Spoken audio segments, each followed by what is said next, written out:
Hey everybody, I'm John Demato. I'm a branded lifestyle portrait photographer and visual storytelling experts that works with experts to help them look like they're worth every penny they charge. And some of the best advice that I've ever received was when I was back in high school. If you don't love what you're doing, then do something else. Ooh. If you don't love what you're doing, do something else. Who shared that with you, John? I was a junior in high school. I went to the High School of Art and Design here in New York City, and I was in an architecture class, and I was thinking about college and thinking about going into it. And as I was asking all these questions to my teacher at the time, he just stopped me and he goes, "Listen, do you really love architecture?" I'm like, "Yeah, it's cool. I like it. It's not too bad." He goes, "But do you love architecture?" I'm like, not so much. And then he told me basically that if you plan to go down that road, it's a long, hard road before you ever make a real dollar. So you better love it. And from that day, I quit thinking about being an architect, and then I went into something else. Wow. So what was this something else? Did you go right into photography or where'd you go? No, what I ended up doing in college was I I had illusions of being a sports announcer. And Awesome. yeah, I wanted to be like the next Marv Albert or something like that. And I'm like, oh, I could do that. Maybe I could be on camera. And I love sports. I knew all about it, knew all the teams, knew all that stuff. And so I went to school for media studies and production. And that kind of brought me towards a path of production rather than being on camera because I realized, wow, this is really difficult to speak in front of a camera and in front of people. So that's where I went first. I went to TV. That's cool. So sports, man, we got to talk about that a little bit. So you're a New York guy. So Jets or Giants, Mets or Yankees? What's your teams? I am a Giants fan. I'm a New York Rangers fan. I'm also a Mets fan, but I'm also a Boston Celtics fan, which is a little odd because I'm a New Yorker and I get chastised for it from my friends on a daily basis. The Celtics. So because of Bird, McHale, But yeah. yeah, All right, yeah, that's I was a fair. I'm a kid of the '80s. I loved Yeah, the big three back then, so they hooked me yeah. in. There you go. Well, you guys had a lot of players, man. I remember growing up, I was a big Celtics and Milwaukee Bucks fan because of where I'm from. So we had Moncrief, we had a lot of good players, right? And then when Moncrief retired, man, and Nelson quit and decided to go to Golden State, that was the end until we got the Greek Freak. So But they kept you with those ugly uniforms for decades, though, so that's cool. I guess, right? I guess that's funny, man. So your shirt, yeah, absolutely, John. I've known you a while, man. What the heck does that mean? Well, once upon a time, I'd say this was about 5 years ago, I was speaking with a friend, a colleague, a trusted advisor, and she was talking to me about engagement on social media and how to really amplify my message by connecting with people. And one of the things that she suggested during those strategy sessions that we would have on the phone and at her house was, you should have a personalized hashtag. I'm like, what the hell do I need a personalized hashtag for? She's like, well, it's a way for people to kind of remember you. You're more, and kind of leave a footprint all across social and your online presence in general. And she goes, you say yeah, absolutely a lot. You say absolutely a lot. You say yeah a lot. That would be good as a hashtag together. And I'm like, you know what? It sounds catchy. That's cool. So on my way home from her house, she lives in upstate New York. I thought to myself, it's cool, but I needed to have some deeper emotional resonance for me. So as I'm thinking about it, I realized that it's a great metaphor for my life because prior to being a business owner, I worked in television as a producer, and I was pretty miserable, and I was very, very going through a lot of insecurity and being very resentful of what I was doing with my life. And then when my mom passed away, that was kind of the starting point for me to start thinking, I want to live a life with more purpose in it. And that was the moment that I started changing the way I was, being more open, being a business owner, being more comfortable, doing all the things that I was always saying hell no to in the past. And now I have no reason or no motivation more than to keep the lights on than to be, yeah, absolutely. So it kind of has that undertone to it of some personal significance to me. That's awesome. I did not know that. That's cool. So we got one viewer here shares. My buddy Rich Hand says he's a bartender at the Scotch and Sirloin and met all the Celtics. Bird, Parrish, McHale, Walton. Wow. You'd have loved it. So do you know where that is, the Scotch and Sirloin there, John? No, but now I found a new place to go get drunk at over here, so that's cool. Thanks, Rich. I appreciate that, buddy. That's fantastic.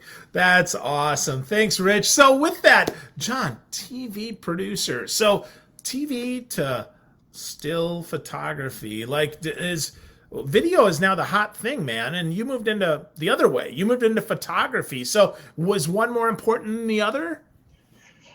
Well, in my world, one fed into the other because what I did working as a field producer on a talk show for 9 years was shoot, I don't know, 2,000-3,000 interviews, a bunch of field pieces. I mean, countless hours of footage, and the philosophy of shooting video heavily influenced the way that I shoot my photography, thinking in terms of coverage and wide, medium, close-ups, variety and expressions, emotions, all of those things.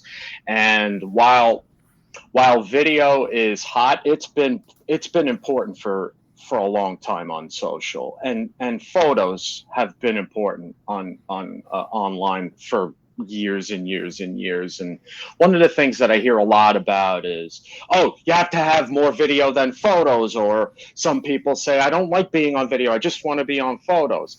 The thing is, it's not an either or. It's a yes and, always has been a yes and will continue to be a yes and. You need to have them both, because you have to remember that you're getting people coming into your world at different points of where they're making a decision whether or not you're the solution to their problem. And for some people, to invest time in watching a video is too much of an investment. They got to put the earbuds in, they need to listen to it, they have to do that. But if they're closer to a buying decision, that's the ideal format in which to get your message out to land and close a deal. But if they're just coming in off the street and they don't know who you are from anybody else that's another expert in your space, a high quality image that encapsulates your personality and disposition, along with positioning you as an expert through the artistry of the image, is what's going to get them through the front door. So that's why you need both, not either or.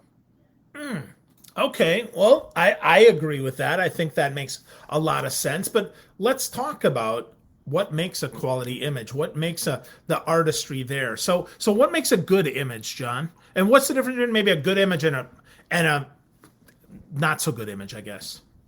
Well, there is the technical component, number one. You know, the lighting, the composition, the background, the focus of the image, and more importantly, the intent behind what that image will be used for. You see, there are people that have hundreds, if not thousands, of photos sitting in a portfolio, and they have absolutely no idea what to do with them, right?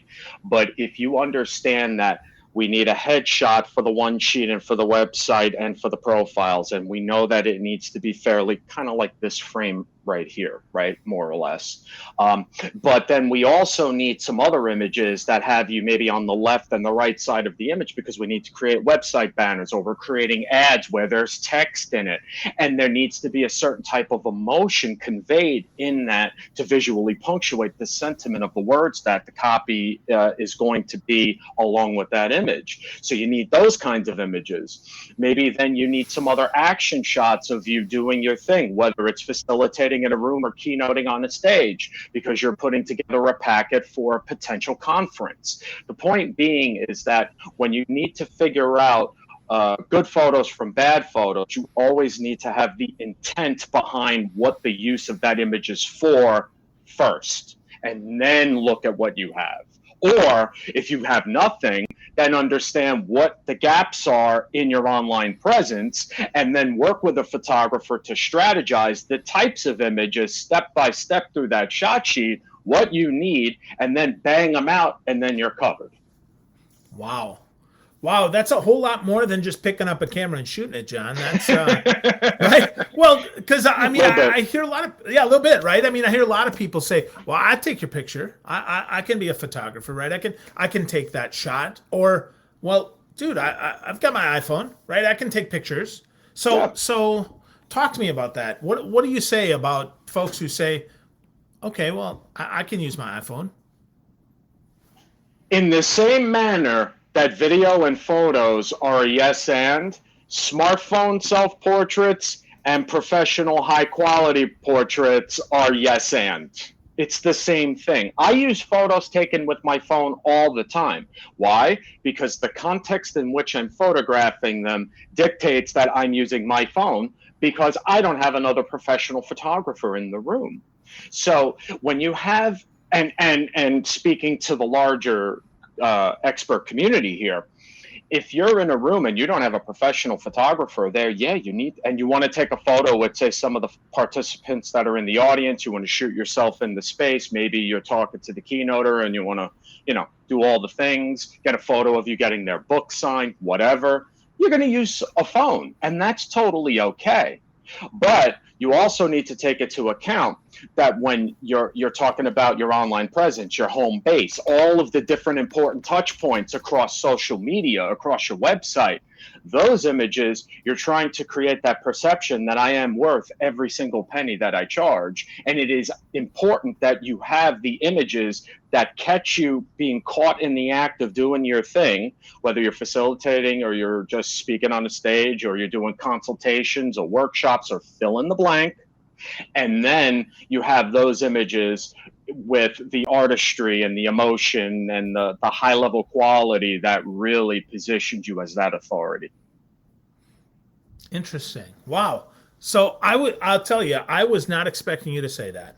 I was expecting you to say that you need a professional camera. And then I look at your website and you've got a course on shoot it yourself. So talk to me about that, man. What does that course entail, and is it something that a bonehead like me can actually use? Boneheads and and brainiacs alike, yes, all of you can use this because at the end of the day, what the Shoot It Yourself course does is give you the bare bones basics on how to create a well composed photo with your phone. And those techniques and the different things in the camera are independent of the type of camera you have because it's the same fundamentals that every professional and amateur photographer leverage themselves: framing, rule of thirds, composition, trying to find the right background, the timing on your face, how to post produce it without throwing 800 ugly god awful filters on top of it, all that kind of stuff. And what it does is it just empowers people to feel more confident so that they don't just end up taking the photos where they have the camera like kind of like propelling like a drone over their head shooting straight down because they don't want to show off anything. I hate those photos so much. It drives me crazy. I'm sorry. I hate them. I hate them so much. That's so funny. And by the way, Phil, and I've said this in my blog and on other podcasts, and I'll say it here again to reiterate why I hate it. The higher someone goes with their phone over their head to shoot overhead, only subconsciously tells people how insecure you are about how you look. That's all that says. You're hiding and you're trying to mask. So cut the crap and just shoot a shot of you from eye level and own it. That's that's my 2 cents on it. No, I love that. So selfie or the other, or do I have to use the correct side? What's the, is there a difference? Does it matter? Yeah. So whenever you have the opportunity to use a front-facing camera, absolutely use it because what you see is what you get. Meaning, if the focus is a little bit off, if you want to adjust the portrait mode to make the background a little more out of focus, you see exactly what you're going to get. The key thing when you're doing that, though, is when you're about to hit the shutter button to take the picture, make sure your eye does not look at you. It looks at the camera on the side. Because if you don't look into the camera the lens and you look at yourself, your eye perspective is going to be off. So it kills the whole thing, because the whole point is to make direct eye contact with people when you take those photos, because people's attention goes directly to the eyes first. So lock in with them and just do that little thing. Ooh, good, really, really strong advice there, John. So let's talk more about those professional photos. I mean, I titled this one "A Picture's Worth $1,000,000," and I have to tell you, the pictures that you've taken absolutely make people look like $1,000,000. I see pictures of my friend Ron Carr. I see pictures of Phil Jones, my buddy. I see pictures of Seth Godin. So talk about that. Like, what's the whole plan there behind what goes into a day of shooting when you're shooting with a Seth or a Phil? Well, the key thing with any client that I work with is that I know who you are, who you serve, the problems you solve, how you solve them, and why you do what you do.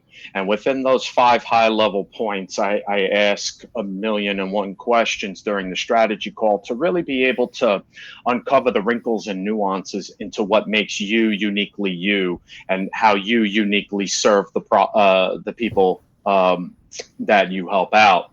And once I get that information, we're figuring out what your process looks like. I'm getting aspects of your personality coming out. So we have promotional images, we have lifestyle behind the scenes, candid images of you working, whatever that looks like, however you brainstorm ideas, however you work with clients, whether it's on a screen virtually, or it's in the same room, or it's from a stage, or it's your book, and what's important about your book. And then we figure out how to shoot that. And we put together all of the individual pieces to create a comprehensive shot list that allows my clients the opportunity to basically cover every image asset need they have across their online presence the moment that they book me. Wow. Wow. Again, way more than just picking up a camera and shooting it, which I love. I mean, I love the strategy thoughts behind that, John, because I've gotten I think some fairly decent pictures of me taken, but none are on the level that you take. And I'm saying that, I'm like, wow, these are completely different than what I've seen. And then these book photos, these book boudoir shots. Talk to me about that, man, because that's so interesting. It's one thing to take an image of your book page. It's another thing to take a picture. So talk to me about those book boudoir shots and how those kind of came about and how people are leveraging those. Well, it came about during the pandemic, actually, around December of 2020. I posted something to my blog regarding having your book cover photographed during your portrait session, because I had done that for several folks over the years. And Joey Coleman, another speaker, colleague friend of mine, he reached out to me and he was like, do you just shoot books by themselves? And my first reaction was, why would you want that? and we got to talking. Oh, I want to push the book and I want to do this and I want to do that. I'm like, yeah, I mean, I could shoot the book cover and the spine. But then I thought, but what if I shot the inside of the book? Would that be valuable to you? Like maybe if I shot some of the quotes and some of the illustrations. It's like, oh, that's cool. I didn't even think of that. And I said, well, neither did I until just now. I think it sounds kind of cool. So I started with his book. And from there, posted those, showed them to a couple of people, and really started something out of nothing. And but the thing that I realized is that was a real need that authors need, because it's one thing to have that digital image that you get from the publisher or from the designer, and yeah, it's got the cover, but there's no life whatsoever to it. What you really want to do to create that distinction from other authors who have written about the subject that you've written about with 10,000 other copies of it is to really give your audience a chance to preview the book in their hands through their eyes with these photos. It really gets in the nitty gritty, shows off the layout, some of the amazing quotes, the artwork, all of these different things, so that it really gets them excited about, well, what else is in that book, and how is this going to help me? So that's really where it came from. That's cool, man. That's cool. Yeah, I've seen a couple of the ones that you've done. I'm like, Ooh, that does look really nice, and that does, that really does make you want to buy the book, even if you're not sure of what the heck's inside. So is there, moving from video to photography? I mean, is there anything that surprised you that's maybe the same, or anything that surprised you, John, that's completely different that you weren't expecting? Um, People are people, man. At the end of the day, whether you're trying to get them to share deep emotional things in front of a camera by talking, or having these people get very introspective and deep and ruminating in front of us, in front of my mirrorless Nikon camera, at the end of the day, it's all about creating rapport with that person, establishing trust, connecting with them on a level that's beyond that of the work, and being able to shepherd these people through the process of the beginning, middle, and end of whatever the goal is of that session is, whether it's an interview or photography or whatever. There are a lot of similarities. The one bonus, and probably one of the main reasons why I really I gravitated towards photography past video, is I don't have to worry about sound anymore, and that makes me really happy as a shooter, because that's a pain in the ass. Yeah, for sure, right? I mean, on a podcast, it's hard, right? I mean, sometimes, Yeah. right, a door slams or something happens. So yeah, I totally agree. I think that would definitely be a benefit to folks. So, John, you've shot lots of people, lots of different stuff. Like, do you have a favorite? You don't even have to say subject, but like a favorite photograph that you've taken. Can you explain it and like why it's your favorite? I do have one that I don't have it in this room, but in my office here. But it's a photo that I took probably 10 years ago. I was in a car heading to an event. My buddy owned a shop in Brooklyn, and he picked me up. I was going to shoot an art event at this retail shop, and we're driving over the BQE, and there was this amazing cloud cover. I mean, the clouds were it was just one massive cloud, and it made the New York City skyline look so absolutely tiny. But the colors that were coming out of the cracks in the clouds were just really majestic. I'm like, I need to shoot this damn thing. So I'm fumbling for my camera on the bottom by my feet, grab it, I turn, I'm shooting 9 million shots. And now I have one of them that sits over my bed in my bedroom, and I call it the Jesus light, because the lights beams that are coming out, it's just very celestial and magical. So yeah. That's cool, man. That's awesome. Yeah.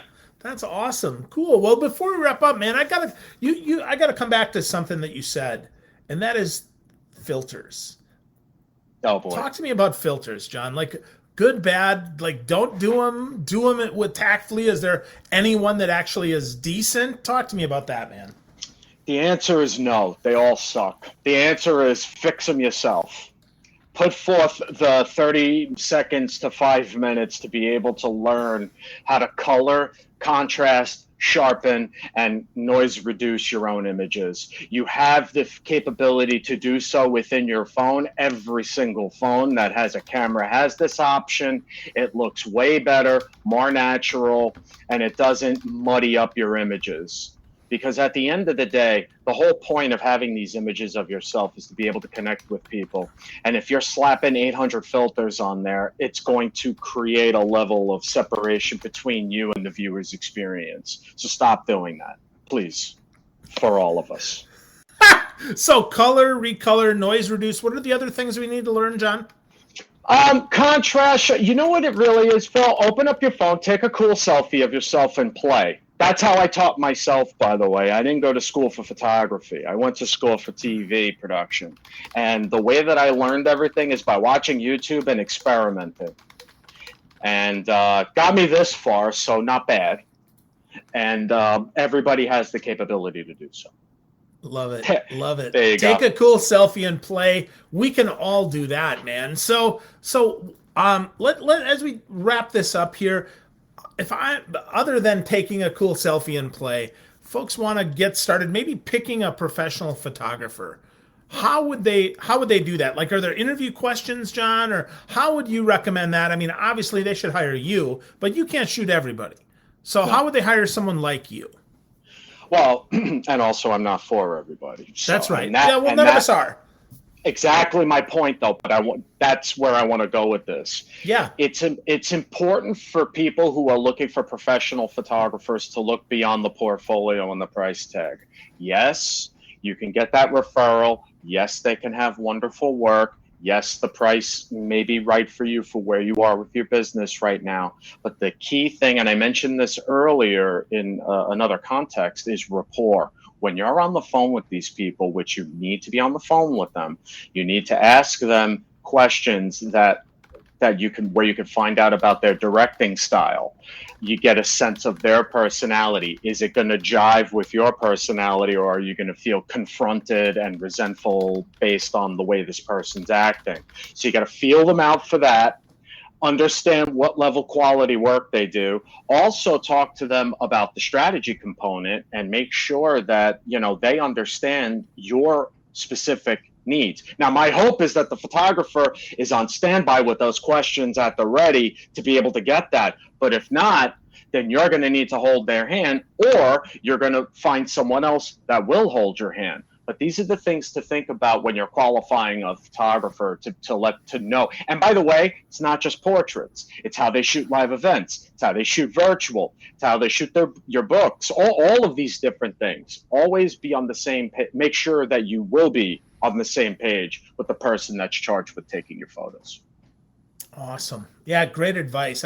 Especially a directing style and personality. Some people want somebody softer who's more encouraging. Some people want a drill sergeant who's barking at them, and some people want somewhere in the middle. So I think that's awesome advice, man.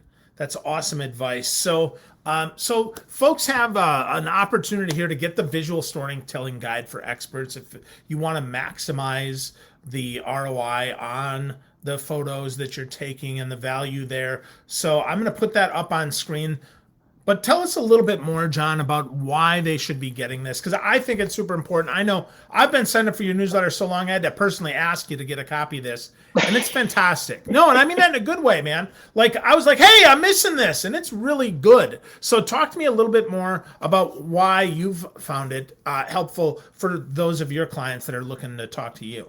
Well, what it does is it just gives more of a context into really kind of what we just talked about, being in a place where you understand what you really need for your photography in terms of your visual assets to be able to position yourself as that authority in your space, And what I put in that guide are some tips and some high level concepts that really flesh out the why, what, and how behind creating high quality portraits to promote your business brand and lifestyle.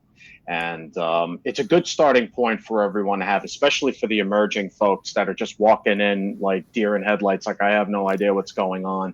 That would be a great place for them to start to have more context into what they really need.